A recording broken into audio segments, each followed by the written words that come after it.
डिव्हिजनची आज बैठक होती, काय बैठकीत काय निर्णय झाला?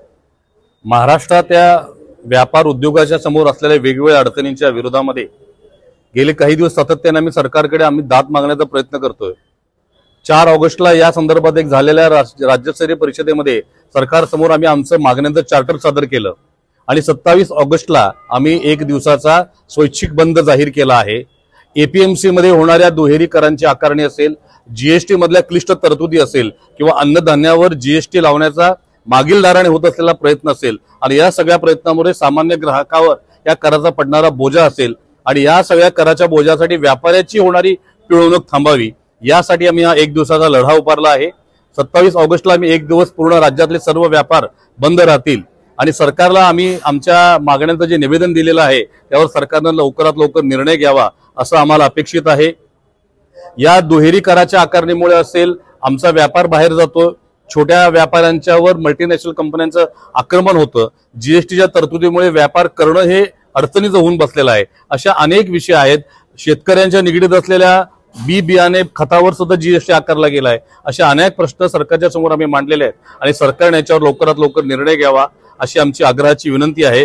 27 ऑगस्टच्या बंद नंतर 5 सप्टेंबर पर्यंत सरकारने जर या विषयावर योग्य तो निर्णय दिला नाही तर या आंदोलनाची तीव्रता वाढवण्याचा निर्णय आजच्या राज्यस्तरीय व्यापाऱ्यांच्या बैठकीत घेण्यात आला आहे। आज राज्यभरातून आलेल्या व्यापारी नेत्यांनी आमच्यावर दबाव ठेवलेला आहे की जर सरकारने आम्हाला अनुकूल निर्णय दिला नाही तर व्यापारी संघटनेने राजकीय भूमिका घेण्याची वेळ आली आहे आणि राज्यातल्या अनेक मतदारसंघामध्ये जिथं व्यापाऱ्यांची शक्ती मोठी आहे तिथं आम्ही व्यापारी प्रतिनिधी निवडणुकीला उभा करून सरकार आमचं ऐकत नसेल तर सभागृहात आमचे प्रतिनिधी पाठवायची तयारी करायची असा निर्णय सुद्धा आजच्या बैठकीत घेण्यात आला आहे। काय काय एकत्रित बंद असणार? सर्व प्रकारचे व्यापार बंद असणार आहेत। यामध्ये सार्वजनिक वाहतूक व्यवस्था कुठेही बंद असणार नाहीये, दूध औषधं अशा प्रकारच्या जीवनावश्यक वस्तू कुठेही बंद असणार नाहीयेत, सामान्य जनतेला कोणताही त्रास होणार नाही अशा पद्धतीनं आम्ही आमच्या इच्छेनं आमचे व्यापार बंद ठेवणार आहोत। आमची ताकद आम्हाला सरकारला दाखवायची आहे आणि आमच्या अडचणीकडे सरकारचं लक्ष वेधण्यासाठी पुढील आंदोलनाची दिशा ठरवण्यासाठी आम्ही हा 1 दिवसाचा बंद पुकारला आहे।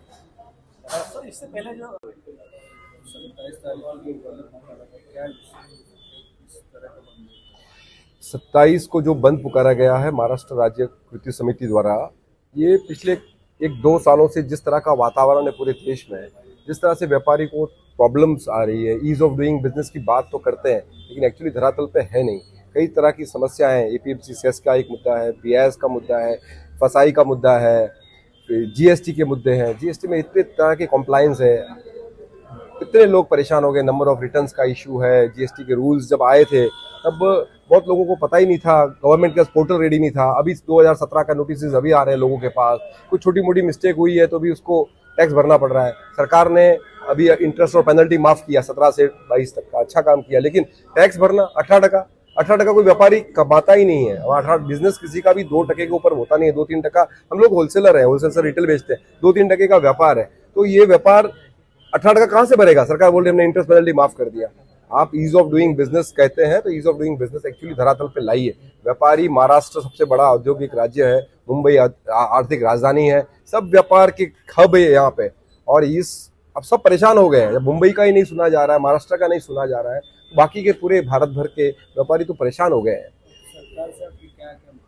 नहीं, हमारी मांगे जो एक्चुअल कहते हैं ईज ऑफ डूइंग बिजनेस, उसको ईज ऑफ डूइंग बिजनेस करें, हमारे को साथ में लेके बिठाएं, अपने मिनिस्ट्री के साथ, ब्यूरोक्रेट्स के साथ में बैठे और हमारी जो एक्चुअल प्रॉब्लम धरातल पे है, क्या क्या प्रॉब्लम्स आ रही है, उसको एक एक चीजों को समझे और उसको सुलझाए। हमें कोई ना हमें कोई फ्रीबीज चाहिए, ना हमें कोई पेंशन चाहिए, ना हमें कुछ ऐसी कुछ चीज चाहिए जो हम लोग देने वाले हैं। व्यापारी हमेशा कमाता है, फिर वो कुछ ना कुछ अच्छे से पूरे समाज को देना चाहता है और देता ही है, इतने सालों से देता है यार। तो हमें कोई फ्रीबीज नहीं चाहिए, हमें ईज ऑफ डूइंग बिजनेस चाहिए। शांति से धंधा करने दीजिए, शांति से व्यापार करने दीजिए, हमारा नेक्स्ट जनरेशन इस बिजनेस में आए, इसके लिए मोटिवेशन मिलना चाहिए। आज की तारीख में इतनी परेशानी है कि कोई भी व्यापारी नहीं चाहता कि उसका बच्चा बिजनेस में आए। तो सरकार से यही निवेदन है, जिस तरह से सरकार कहती है वो एक्चुअली करे और व्यापार को बचाए, महाराष्ट्र के व्यापार को बचाए, व्यापारियों को बचाए। विधानसभा चुनाव आने वाले और आप लोग ने जिस तरह से नारा लगाया कि अगर सरकार ने वोट नहीं दिया तो उसको लागू करो, क्या लगता है इसको अब जो सरकार को इससे अगर व्यापारी जो आपकी मांगे पूरी नहीं तो इससे सरकार को कहीं ना कहीं नुकसान होगा विधानसभा चुनाव। देखो, व्यापारी कभी लात वात मारने में है ना, उसमें नहीं बिलीव करता है। व्यापारी हमेशा अपने शांतिपूर्ण तरीके से टैक्टिकल काम करेगा, कुछ एकदम स्ट्रेटेजिकली काम करेगा। व्यापारियों ने पिछले 4 अगस्त को जब बंद पुकारा था, हमने 27 का रखा था, 27 बंद, 15-20 दिन का सरकार को टाइम दिया। हर मंत्री को मिलने की कोशिश की, डिप्टी सीएम, हमने हर MP सबको मिलने के लिए सबको निवेदन दिए, लेकिन अभी तक कोई सुनवाई हुई नहीं है। आश्वासन है कि मिलते हैं, करते हैं, कुछ ना कुछ करेंगे, लेकिन अभी तक हुआ नहीं है। तो आज हमको मजबूरन ये डिसीजन लेना पड़ा है कि जो व्यापारियों की बात करेगा वही महाराष्ट्र पे राज करेगा, ये करना पड़ेगा, है ना। और यही सब व्यापारियों की यही भावना है कि भाई कितने दिन हम लोग हमको टेकन फॉर ग्रांटेड लेंगे कि व्यापारी तो हमारे वोट है, कहाँ जाएंगे, ऐसा असंगठित है। बहुत समय के बाद इस LBT के टाइम में हमने सबने देखा था कि किस तरह से व्यापारी संगठित हो गया पूरे महाराष्ट्र में, और हमने उस समय LBT हटी और उस समय की सरकार भी गई।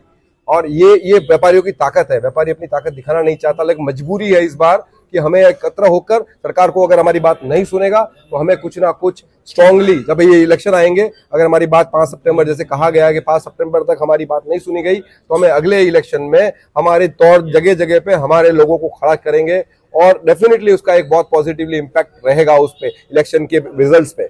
ये हमारी सबसे बड़ा आज जो डिसीजन हुआ है, और आंदोलन को हम और तीव्र कर सकते हैं, जैसे पूर्व वक्ताओं ने बताया होगा कि, और हम लोग कई चीजें सोच रहे हैं। व्यापारियों के अलग अलग तरीके से आ रहे हैं, शांतिपूर्ण तरीके से करेंगे, किसी जनमानस को तकलीफ देना नहीं चाहता व्यापारी, लेकिन हमारी मांगों को, जायज मांगों को माना जाए, उसको हमको सुना जाए, और हमें शांतिपूर्ण तरीके से महाराष्ट्र में व्यापार करने दिया जाए। यही हमारी सबसे बड़ी मांग है। किस तरह का बंद रहेगा कि छोटे व्यापारी से बड़े व्यापारी, federation of association of Maharashtra, जो 750 एसोसिएशन की एक एपेक्स बॉडी है, जो पूरे महाराष्ट्र में हर तरह का व्यापार है, और मेरे पास अभी 600 से 650 लोगों के समर्थन आ चुके हैं। इसमें कपड़ा व्यापारी है, यार्न मर्चेंट है, स्टील वाले हैं, बर्तन वाले हैं, केमिकल वाले हैं, हर तरह का व्यापार, ट्रांसपोर्ट वाले, बॉम्बे गुड्स ट्रांसपोर्ट, जो जरूरियात के सामानों को छोड़कर बाकी ट्रांसपोर्ट है, ऑल इंडिया ट्रांसपोर्ट एसोसिएशन है, बॉम्बे गुड्स ट्रांसपोर्ट एसोसिएशन, ऐसे बहुत सारे एसोसिएशन के हमको समर्थन के पत्र आ चुके हैं, जो हम आपको बाद में कॉपी दे देंगे। तो इस तरह का समर्थन पूरे, क्योंकि ये व्यापारी खाली पर्टिकुलर APMC और सेस का मुद्दा नहीं, ये पूरे महाराष्ट्र के व्यापारियों के